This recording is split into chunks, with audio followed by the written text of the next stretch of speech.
Good morning, everyone. It's a Monday morning. We have reached the halfway point of June. Here is the morning visible satellite, Lou, 500 millibar model data, but pretty accurate in terms of like where the actual 500 millibar flow is because it was initialized this morning. So I'm just kind of showing you where the troughs of low pressure are. Here's one right here across Missouri all the way down to southern Texas. Big high pressure ridge building in the southwest. Expect that to expand to much of the eastern U.S. by later in the week. That's going to have an effect on severe weather and shut it down in the east and maybe even in the central U.S. a little bit. But for the next several days, we're not in shutdown mode, that's for sure. Take a look at the HRRR simulated radar. Is that 4 or 3? I think I said 3. Anyway, over the next 2 days, and it shows again this tendency for thunderstorm clusters to develop. Some of them are at night, and some of them have long life, like this one here, expected to arc into Missouri and then reform here on Wednesday. So again, a lot of activity just kind of forming. This is very typical of June, where we have linear features like that one you just saw there. And then this activity here still connected with that upper level trough. So lots of ins and outs. And I wouldn't necessarily say that the computer models, even the newer high resolution ones, are very good at getting these accurately displayed. I show them to you just to kind of show you what's going on, that they generally form in the late afternoon and drift in that direction. But where they'll exactly end up, I still think is a little bit of a crapshoot, even with today's computer models. So anyway, here's the EPS. This is the ensemble from the European model, 500 millibar for today, valid about 1 o'clock. We still see this trough of low pressure. Now, typically, if you've watched the Severe Weather Outlooks channel, you know that out ahead of troughs of low pressure like here, you might get some severe weather, and that would normally be true if we were in earlier in the spring when the jet stream winds are a little bit better defined, and like this trough right here out in the west, even though it's not supported by unstable air, is a definition of like a more defined, sharper, stronger wind field type of trough. And then we have these upper level winds that are crossing the plains. Now, so often in late spring, early summer, the southern edge of these is where you're watching thunderstorm development. Even if there's a ridge of high pressure right here, these will just kind of come on down the slide basically once they form. So let's take a look at that forecast for today. Level 3.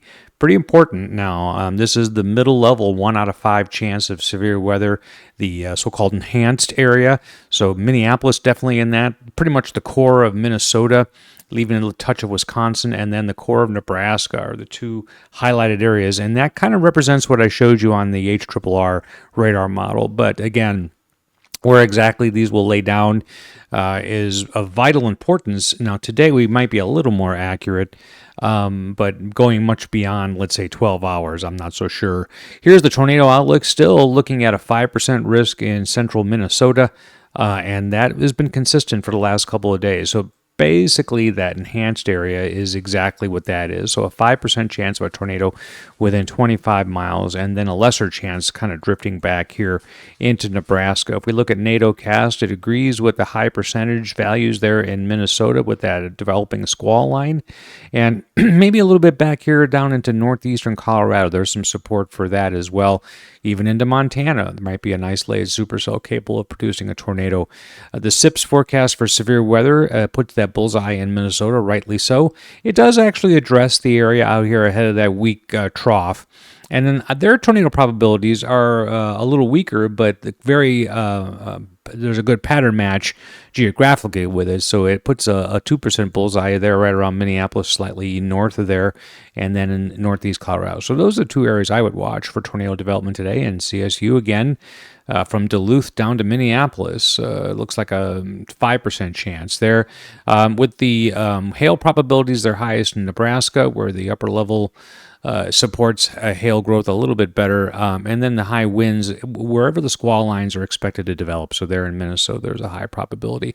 Switching to Tuesday's EPS 500 millibar chart, we just have this kind of broad area here out ahead of these two little weak troughs of low pressure that could support supercells and thereby support severe weather. And the SPC forecast for Tuesday does include an enhanced risk. Day 2 enhanced risks are not real rare, but in June they kind of are. So we're looking at the heart of Kansas. could be a chase for me of convenience because it's not that far away.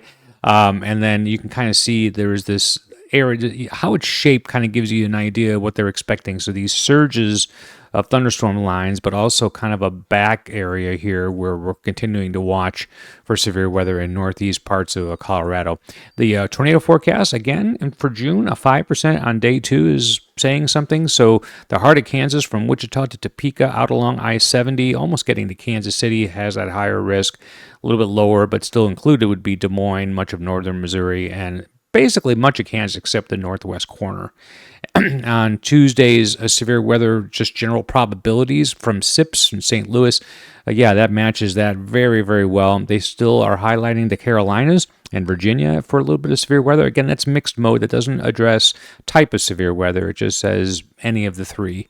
And then on Tuesday, CSU puts that high tornado risk in Kansas, again, kind of bolstering the idea that I might go and chase that. But again, it's really going to depend on where those thunderstorm clusters form, because this pattern, while the upper level support is there for supercells, the low level wind support is very, very conditional on where those thunderstorms, we need a local wind that can rotate the lower part of the storm, not just rotate, but in the proper way.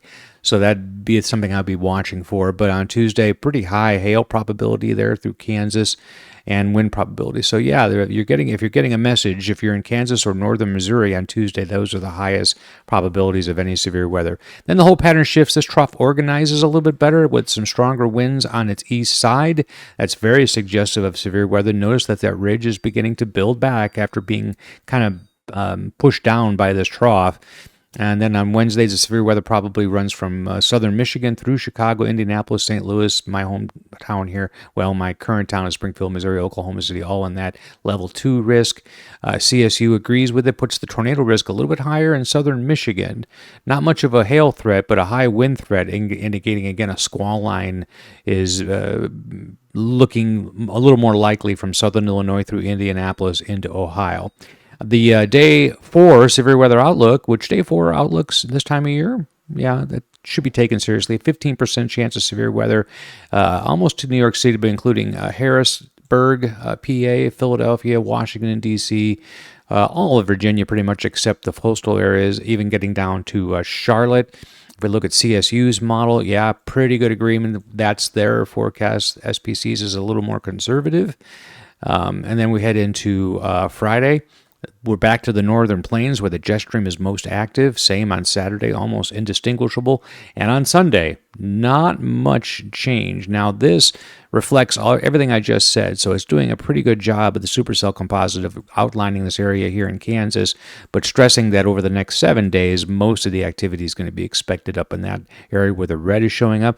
That looks like the supercells take a break a little bit. The probabilities go down. I think that's a reflection of that ridge of high pressure building and the jet stream weakening a little bit. And then getting into almost the first week of July, we're back up into Montana and the Dakotas and Nebraska, about where I would expect severe weather to be this time of year.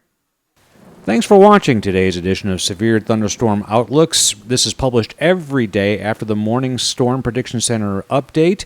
Also, remember to check that site off on day 1 because they update it fairly frequently. If you like this video, please like it. Also, you can subscribe to the channel for more content just like this.